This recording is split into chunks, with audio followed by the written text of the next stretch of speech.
Bom dia, Américas. Que dia maravilhoso, né? Bênçãos sem medida. Tá chegando o Natal, tá chegando 2026. E nós continuamos na nossa série Jesus, o Prometido. Quero te convidar a abrir sua Bíblia em Isaías 53. Isaías 53.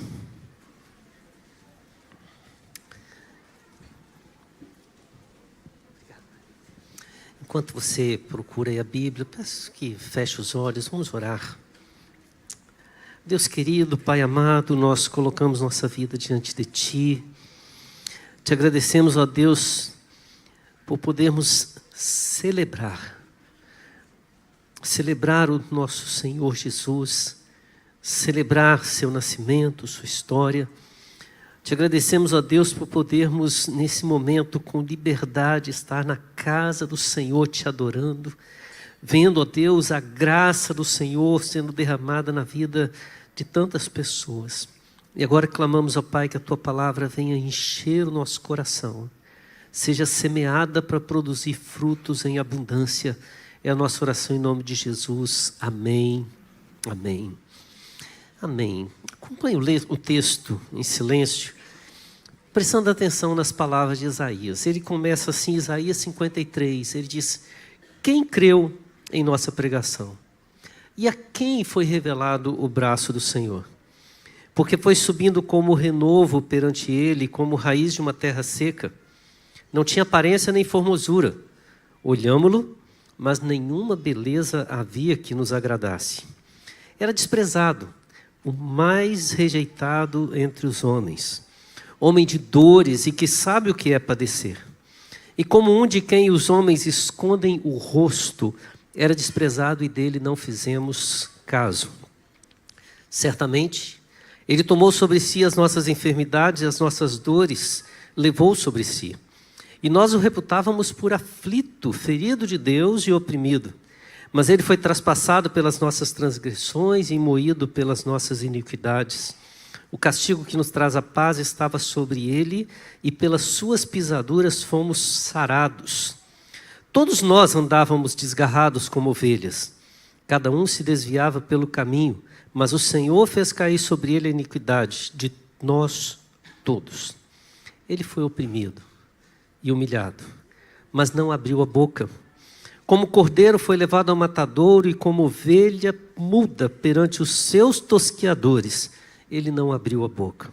Por juízo opressor foi arrebatado, e da sua linhagem, quem dela cogitou? Porquanto foi cortado da terra dos viventes, por causa da transgressão do meu povo foi ele ferido.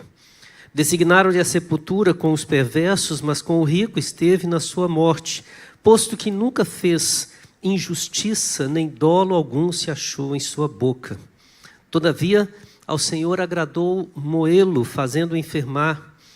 Quando der ele a sua alma como oferta pelo pecado, verá a sua posteridade e prolongará os seus dias, e a vontade do Senhor prosperará em suas mãos. Ele verá o fruto do penoso trabalho de sua alma e ficará satisfeito. O meu servo, o justo, com o seu conhecimento justificará a muitos, porque as iniquidades deles levará sobre si. Por isso eu lhe darei muitos como a sua parte, e como os poderosos repartirá o seu despojo. Porquanto derramou a sua alma na morte, foi contado com os transgressores, contudo, levou sobre si o pecado de muitos, e pelos transgressores intercedeu. Esse é um daqueles textos que, se a gente não soubesse que está no Novo Testamento, a gente diria, foi escrito depois que alguém conheceu Jesus.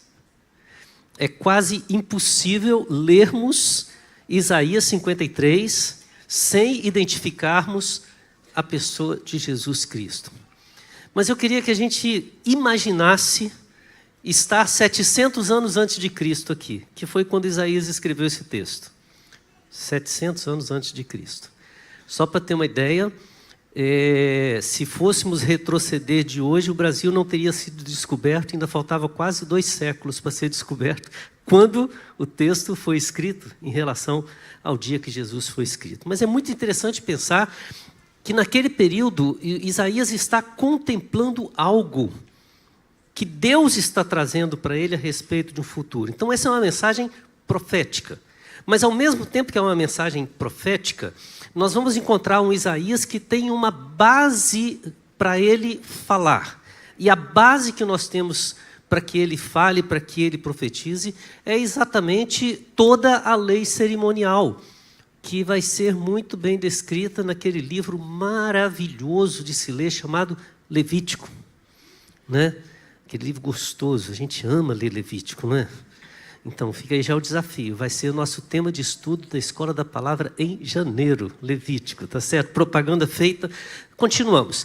O texto, então, está falando sobre o que está acontecendo em Israel e sobre a promessa de Deus. Ele está falando sobre a religiosidade praticada pelo povo de Israel e dizendo como que ela se concretizará. Ele olha para a sombra e aponta para a realidade. E quando ele fala a respeito disso, ele começa o capítulo 53 com a expressão: quem creu em nossa pregação? E a quem foi revelado o braço do Senhor? Ele olha para tudo que está acontecendo e está dizendo: quem creu? Observa, um foco no passado. Quem creu no que nós pregamos? Quando ele olha para frente, ele diz: quem é que consegue contemplar, ou a quem foi revelado o braço forte? Essa é a ideia, a mão poderosa, aquela grandeza que está no Senhor. E é muito interessante, se você olhar o texto de Isaías, você vai perceber que até o capítulo 41, ele fala muito da majestade de Deus. E a partir do versículo 42, ele começa a apresentar o servo vicário, o servo sofredor, o servo que voluntariamente há de se entregar e há de realizar a obra que o Rei majestoso está realizando em nossa vida. Então ele começa com essa pergunta: alguém creu? Você entendeu? Para crer é preciso compreender. Você está percebendo o que Deus está falando? E aí ele vai mostrar, basicamente, 4 elementos que fazem parte da religiosidade através dos sacrifícios, através de toda a lei cerimonial que estava no Antigo Testamento. O primeiro, eu diria que ele apresenta esse servo sofredor como sendo a oferta humilde que está sendo trazida perante o altar do Senhor. Levítico deixa claro que ninguém poderia comparecer perante o Senhor sem que trouxesse uma oferta. Ninguém comparecerá perante mim de mãos vazias. Mas uma das coisas maravilhosas quando a gente lê Levítico é que essa oferta, ela tem 2 aspectos essenciais. O primeiro aspecto é a voluntariedade. Veja bem, eu conheço os meus pecados, eu conheço as minhas transgressões. E quando você vê aquele monte de cerimônias, vai trazer isso, fazer aquilo, fazer desse jeito, aquelas coisas repetitivas que parece chato no Levítico, ali na verdade é como se fosse aquele menu que a gente vai no restaurante, né, dizendo o que a gente quer, com o preço que tem que pagar e o que tem em cada prato daquele. Ou seja, é como se estivéssemos analisando não qual será o prato do dia, o que vamos escolher, mas o que devo levar ao Senhor que seja correspondente ao preço do meu pecado. Ou seja, a oferta, ela era um ato que classificava diante de Deus o quanto eu me via como pecador, o quanto eu me via como transgressor. Então, o que nós temos nesse texto é ele já explicando essa oferta como foi dita. Jesus, ele apresenta Jesus assim, ele não apresenta Jesus, que faltam 700 anos ainda, mas é tão claro que a gente vai falar isso direto aqui, né? Ele diz: porque foi subindo como renovo perante ele e como raiz de uma terra seca. 2 expressões interessantes. Renovo é aquele broto que está surgindo, né? Para quem gosta de plantar, não é legal quando você começa a ver o primeiro broto saindo da terra, dá aquela alegria. Só que ele coloca, é como o renovo de uma terra seca. É como olhar para um deserto e ver surgir vida. E quando pensa nessa raiz de uma terra seca, pensa numa raiz que perseverou, procurando algum lençol de água, alguma coisa, até adquirir força e brotar. E quando ele está falando isso, ele está dizendo exatamente do processo da revelação de Deus. Ele está dizendo que desde o princípio, em corações endurecidos, em corações enrijecidos pelo pecado, o Senhor foi arraigando em busca do tempo perfeito, do tempo certo, e ele vai trazendo essa figura para nós. E quando ele apresenta essa figura de quem é essa oferta humilde, olha como é que ele descreve a oferta, Jesus como a oferta. Não tinha aparência, nem formosura. Eu lembro quando foi lançado aquele filme, A Paixão de Cristo, né? Que, dentre as diversas críticas que faziam, por exemplo, o filme é muito violento, Jesus fica muito ferido, machuca a gente, e alguns falavam assim, a aparência de Jesus na cruz machuca a gente. Dói ver aquele rosto. Tem uma hora que mostra um close dele, todo ferido, todo machucado, e as pessoas sentem ojeriza. Por quê? Porque não queremos um Cristo sofredor, ferido. E é interessante que a primeira coisa que Isaías reflete, pensando nas ofertas, e veja o que ele tem em mente animais sacrificados, ele tem em mente animais que foram colocados em um altar e foram, passaram pelo holocausto, foram mortos. Quando a gente olha para toda aquela cerimônia antiga, em qualquer contexto, você vai ver que era uma cerimônia de grito, de dor, de sangue, não era algo agradável. Assim como não é agradável o que está para acontecer com o nosso Senhor. Mas ele apresenta como sem aparência, sem formosura, olhámo-lo e não tinha nada que nos agradasse. Ele era desprezado e o mais rejeitado dentre os homens, homem de dores, que sabe o que é padecer. E como um de quem os homens escondem o rosto era desprezado, dele não fizemos caso. Em outras palavras, ele foi a oferta que ninguém queria receber. Isaías apresenta Jesus como a oferta que vai ser desprezada pelas religiões, a oferta que vai ser desprezada por muitos corações, a oferta de menor valor. E é interessante que, se nós olharmos esse contexto dentro do livro de Levítico e outros, as leis cerimoniais, é como se estivéssemos dizendo o seguinte: a oferta de maior valor é a oferta de um coração com mais pecado. A oferta que mais desprezamos é a oferta feita por alguém que identifica-se com pouco pecado. Olhando para a nossa vida, era uma falsidade alguém chegar aqui e dizer, né? Eu não tenho quase nenhum pecado, então não tenho nada para trazer. Mas quando olhamos para Jesus, ele era santo. Era o único que não precisava levar absolutamente nada. E ele foi levado pelo Senhor como oferta no nosso lugar. O Senhor Jesus. O segundo momento que nós que vemos nesse texto, ele se apresenta como oferta humilde, mas também Isaías apresenta aquele que virá representando os sacrifícios como o sacrifício perfeito. E aí nós vamos lembrar de um outro elemento muito essencial quando fala da cerimônia, porque quando você leva a sua oferta, você entrega essa oferta nas mãos de um sacerdote, e a partir daquele momento você não tem mais acesso. Você para o seu caminho no momento em que entrega a oferta a um sacerdote que vai fazer o sacrifício e levar diante de Deus. E um dos grandes problemas da religiosidade a partir da lei é que você nunca poderia ter certeza de como estava o preparo desse sacerdote. Imagina, você fez a avaliação correta, levou o preço correto, fez a oferta certa, está tudo beleza, entregou nas mãos de um sacerdote que não se purificou adequadamente.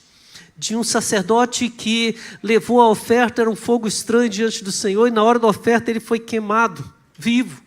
Você está apresentando diante de uma pessoa e você não pode saber se de fato aquele animal que foi sacrificado representa verdadeiramente algo que toque o coração de Deus e te traga o perdão.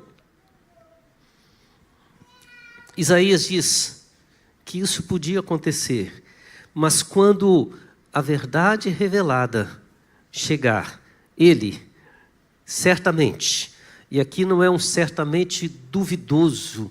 No hebraico nós temos uma situação, precisa de verbo, que é muito interessante. Ele repete a palavra. É como se estivesse dizendo assim, com certeza absoluta. Não há dúvidas. Com toda certeza. Ele, essa oferta que foi entregue, tomou sobre si as nossas enfermidades. E as nossas dores levou sobre si. E nós o reputávamos por aflito e oprimido. Olha que coisa interessante, o texto não fala que nós entendemos o que fizemos com Jesus, ao contrário, nós estávamos sendo a razão pela qual ele estava sofrendo, e nós olhávamos para ele dizendo, coitado, está sofrendo tanto, por que ninguém faz nada para tirar ele dessa dor? E ele olhando para nós com amor e dizendo, é por você. Quem tinha que estar aqui era você. Eu sou o único que não precisava disso, mas ele vai, porque ele é o sacrifício perfeito, o único que pode cumprir. Então o que ele faz? Ele vai ser traspassado pelas nossas transgressões, moído pelas nossas iniquidades. O castigo que traz a paz a nós foi dado nele. E pelas pisaduras nele nós fomos sarados. Isaías diz que todos nós andávamos desgarrados como ovelhas. Cada um se desviava pelo seu próprio caminho. Mas o Senhor fez cair sobre Jesus, sobre ele, a iniquidade de todos nós. Hebreus, quando escreveu a respeito desse texto, fala de algo muito interessante, porque apresenta Jesus como a oferta e o sacerdote perfeitos.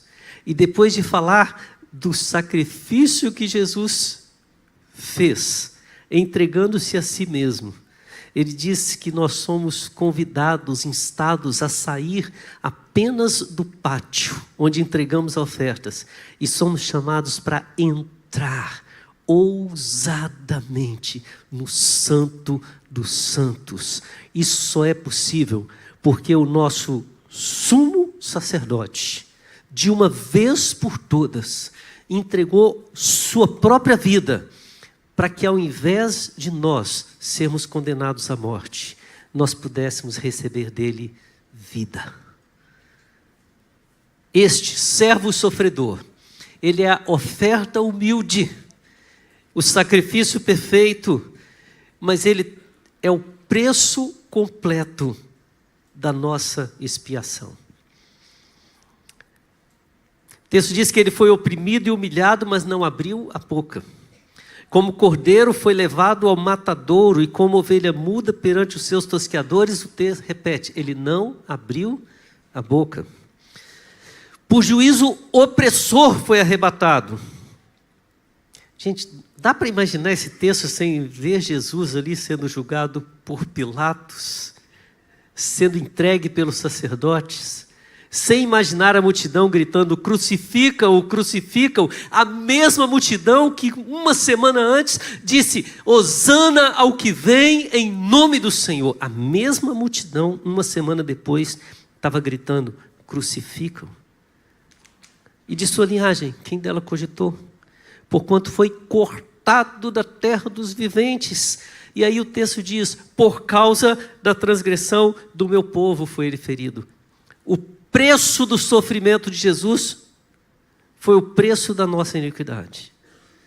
Quando ele diz na cruz a palavra está consumado, a palavra é uma palavra comercial, tetelestai. E essa palavra era como se você tivesse ido fazer a compra, e aí você tem que pegar, está lá no balcão, né, para você pegar a compra, mas antes tem que passar no caixa, paga a conta, aí a pessoa pega a sua nota e dá uma carimbada, né? Ainda existe isso, né, gente? Pago. Com esse bilhete, você vai lá no setor onde entregam os produtos e pega o que você comprou. Veja bem, nós não tínhamos como pagar, porque o preço da nossa iniquidade era incalculável. Jesus pagou por causa da transgressão do meu povo, através do seu sacrifício. Ele pagou, não devemos mais nada. Não devemos mais nada. Designaram-lhe a sepultura com os perversos, mas com o rico esteve na sua morte, posto que nunca fez injustiça, nem dolo algum se achou em sua boca. E quando Isaías fala sobre isso, ele deixa bem claro: quem pagou o nosso preço foi o único que tinha recursos suficientes, porque ele era santo, imaculado, perfeito. E ele fez isso por nós. É claro, 700 anos antes de Cristo, as pessoas deveriam fazer igual deveriam ter feito quando liam Levítico. Procurar entre nós alguém que pudesse cumprir esses requisitos e chegaria à conclusão: eu não posso. Quase lá em 1519, que eu sou um pouquinho mais velho, mais novo. Eu errei aqui, né? Era 1521. Eu ia dizer que foi antes do seu... Eu fui fazer o curso logo no início da minha conversão de evangelismo explosivo. Gente, calma, tem nada a ver com explosão, né? Era um método muito interessante que tinha evangelização e discipulado, e tinha uma ilustração lá que falava a ilustração dos 3 pecados por dia. Era mais ou menos assim: você chega e fala para uma pessoa: você peca muito? Você acha que você peca muito? E começa a perguntar, e normalmente a gente sabe: eu peco. Você sabe que a gente peca por pensamento, por ação, por omissão, a gente peca por comissão e várias coisas, né? Aí depois de falar tudo aquilo, você acha que peca quantas vezes por dia? E a pessoa pensa tal, a gente fala: vamos dizer que você peca só 3 vezes. Só 3 pecados por dia, correto? 3 pecados por dia, 365 dias no ano, dá mais ou menos uns 1000 pecados por ano, correto? Multiplica para a sua idade e vê quantos pecados você já cometeu, se for só 3 por dia. Alguns estão preocupados. Imagina você comparecer perante um tribunal para responder por cada um desses pecados que você calculou. Você seria condenado ou inocente? Mas sempre tem alguns que complicam a nossa história, né? Eu fui evangelizar um senhor, ele já tinha os seus quase 80 anos, e eu falei assim: o senhor acha que eu peco muito? Ele: eu não. Eu falei: meu Deus, e agora? Como é que vai ser o cálculo? Eu falei: o senhor acha que peca quantas vezes por dia? Ele: tem dias que eu não peco. 3 não dá, vamos ver se melhor. Por semana? Pastor, mas o senhor sabe que o senhor peca com pensamento, ele: nunca pensei coisa ruim. O senhor já desejou mal para alguém? Não. Gente, estava difícil. Mas aí ele conseguiu concordar comigo que 1 vez por mês ele peca. Eu falei: ajudei. Vou dizer assim: vou considerar que por 2 meses no ano o senhor não peca. Em 1 ano o senhor peca 10 vezes. Aí completei: mas deve ser pecado grave, né? Quantos anos o senhor tem? Ele falou a idade, vou arredondar para 80. 80 vezes 10, 800. O senhor seria inocente com 800 pecados graves diante do tribunal? E ele: meu filho, nunca pensei nisso. Funcionou. Mas é interessante pensarmos nessa questão, porque quando a gente olha para o preço que Jesus pagou, ele não tinha dívida nenhuma, e a nossa era imperdoável. Por isso, Isaías apresenta no final Jesus como o perdão permanente. Todavia, ao Senhor agradou Moelo. Olha como ele muda o foco. Ele está falando daquele servo que voluntariamente virou a nossa oferta, aquele servo que pela sua perfeição era o sacrifício perfeito, não tinha falhas, aquele que pagou o preço completo, e agora ele volta para Deus, que é o propósito de toda aquela religiosidade. Tudo era feito para alcançar o perdão de Deus. E o texto vai dizer que ao Senhor agradou moê-lo, fazendo enfermar. Quando ele der a sua alma como oferta pelo pecado, ele verá a sua posteridade e prolongará os seus dias. E o texto diz que a vontade do Senhor prosperará nas suas mãos, nesse servo. Ele olhará, ele verá o fruto do seu penoso trabalho da sua alma, e ficará satisfeito. Eu creio que deve ter tido um sentimento, é estranho a gente falar essas coisas, né? Mas quando Jesus olha para o Pai, no momento da cruz, e entrega o seu Espírito e expira, toda a dor que ele carregou sobre si, ele deve ter tido a seguinte expressão: valeu a pena. A palavra está dizendo que ele verá o fruto e ficará satisfeito, o meu servo. E agora Isaías coloca uma outra palavra, o justo. E a palavra justo é aquela palavra de alguém que está perfeitamente alinhado com os requisitos da lei, que não pende para um lado, não pende para o outro. Ele está justo, correto, exato. O meu justo, com o seu conhecimento, justificará muitos, porque a iniquidade deles levará sobre si. Por isso, diz Deus, o Pai, através da profecia: eu lhe darei muitos como sua parte, e com os poderosos repartirá ele o despojo, porquanto derramou a sua alma na morte, foi contado com os transgressores, contudo levou sobre si o pecado de muitos, e pelos transgressores intercedeu. 700 anos, uma esperança nascia no coração daqueles que liam a profecia de Isaías. Aquelas ofertas que nós levávamos, um dia encontrará uma oferta humilde, que será o sacrifício perfeito, será o sacrifício eterno, que pagará o preço completo e alcançará um perdão permanente. Pedro escreve na segunda carta, capítulo 2, versículos 21 a 24, agora já não olhando para frente, agora olhando para trás. Pois que também Cristo sofreu em vosso lugar, deixando-vos exemplo para seguirdes os seus passos, o qual não cometeu pecado, nem dolo algum se achou em sua boca. Duas coisas interessantes. Nesse texto, Pedro está escrevendo para os servos. E nesse texto que ele está escrevendo para os servos, ele está citando Isaías. Por isso ele fala do exemplo. Pois ele, quando ultrajado, não revidava com ultraje. Quando maltratado, não fazia ameaças, mas entregava-se àquele que julga retamente. Agora, olha que coisa interessante. Ele vai dizer: carregando ele mesmo em seu corpo sobre o madeiro os nossos pecados. Ou seja, Pedro olha para trás e diz: Jesus foi a oferta humilde, que foi apresentada em nosso lugar diante do Pai.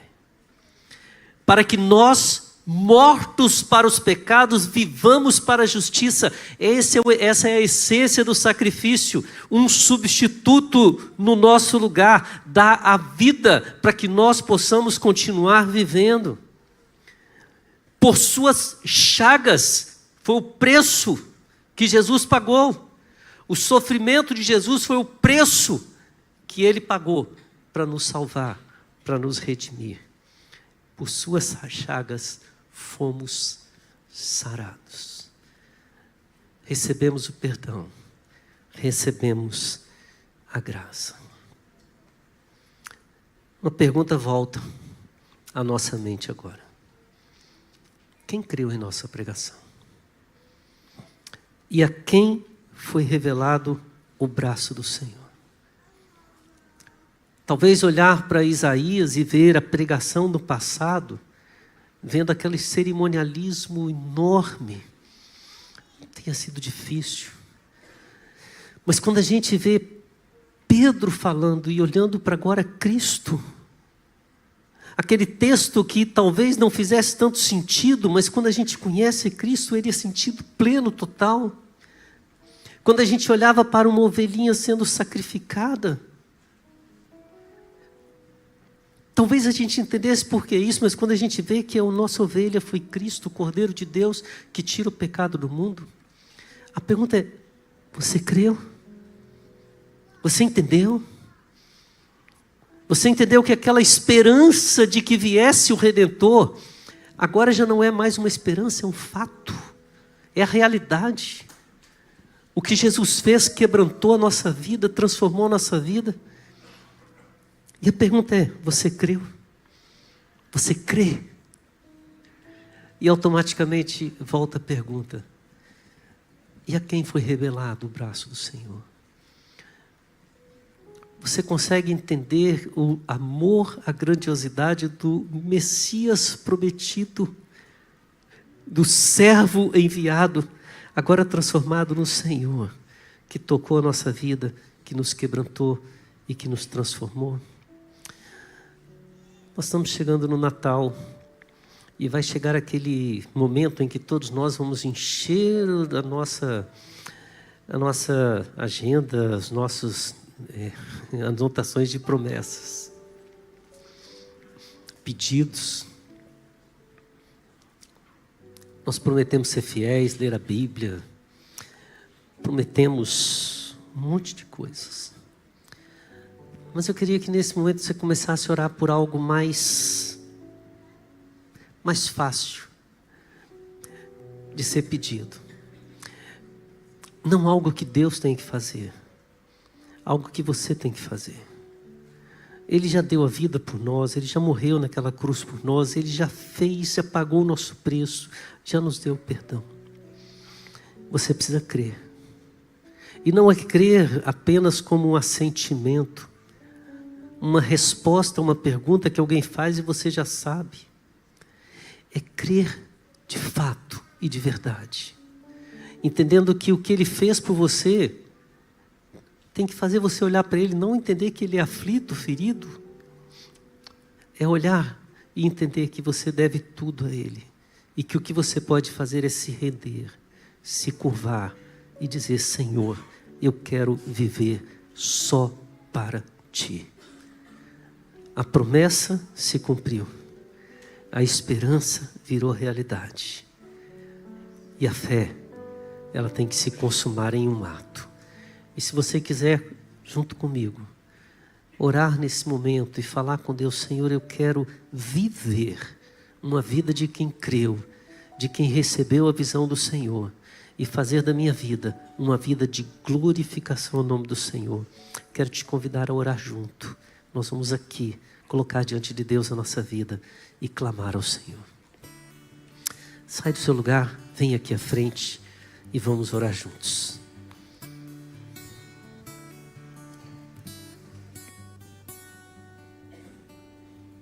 Ele não tinha qualquer beleza ou majestade para nos atrair. Nada havia em sua aparência para o desejar, mas rejeitado entre os homens, ainda assim carregou nossas dores. O seu castigo nos traz paz e a esperança não se esvai. Senhor, nós somos gratos ao Pai, somos gratos ao Senhor. No passado, o Senhor era apenas uma sombra que alimentava no nosso coração um desejo. Mas todos os dias nós tínhamos que nos levantar, avaliar o preço do nosso pecado, separar aquela oferta, levar até um sacerdote, entregar a ele, confiar que ele de forma correta haveria de levar o preço que foi pago naquele momento, para que pudéssemos por alguns instantes receber o perdão e continuar andando na tua presença. Ó Deus, o teu servo Isaías, ó Deus, ao olhar para frente disse que isso um dia acabaria. E acabaria não porque nós conseguiríamos nos livrar do fardo que carregávamos, mas porque o Senhor enviaria o teu servo, o teu filho, que através de uma humilde oferta se tornou a oferta perfeita, o sacrifício perfeito, onde não havia dolo, onde não havia injustiça, e de forma tão plena foi oferecida que se tornou o preço completo. Nada mais ficou em dívida. Tudo foi quitado de forma tão plena que fomos chamados, ó Deus, a sair do lugar distante da tua comunhão e fomos convidados a entrar no Santo dos Santos para uma vida plena de adoração e comunhão com o Senhor. Deus, como podemos, ó Pai, viver no mundo sem crer no Senhor? Como podemos, ó Deus, fazer planos sem entender que a glória tem que ser toda para o Senhor? Como podemos, ó Deus, entender que há força em nossos braços quando o braço que foi revelado como forte é o do Senhor? Pai, a terra já não está seca. O renovo, Senhor, já virou uma árvore frutífera, abençoada, grande. Que nós, ó Deus, estejamos assim, ó Deus, debaixo da tua proteção e da tua graça, todos os momentos da nossa vida. Pai, nos ensine a olhar para Ti, ó Deus, nos momentos das nossas angústias e entender que o Senhor levou as nossas angústias sobre o Senhor. As nossas enfermidades, ó Deus, como clamamos de uma forma muito especial pela Maria de Fátima nesse momento.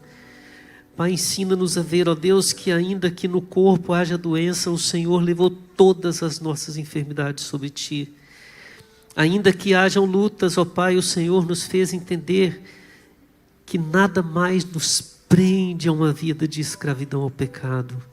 Ao contrário, nosso próximo lugar é viver uma vida eterna de gozo, paz na presença do Senhor.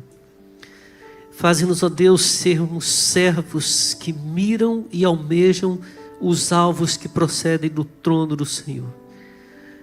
Que o Senhor, ó Deus, como servo fiel, humilde, sofredor, mas que venceu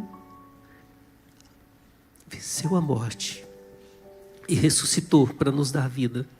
Seja, ó Deus, a razão pela qual vivamos nesse mundo e adoremos ao Senhor. Assim nós oramos, Pai, e Te consagramos a nossa vida em nome de Jesus. Amém.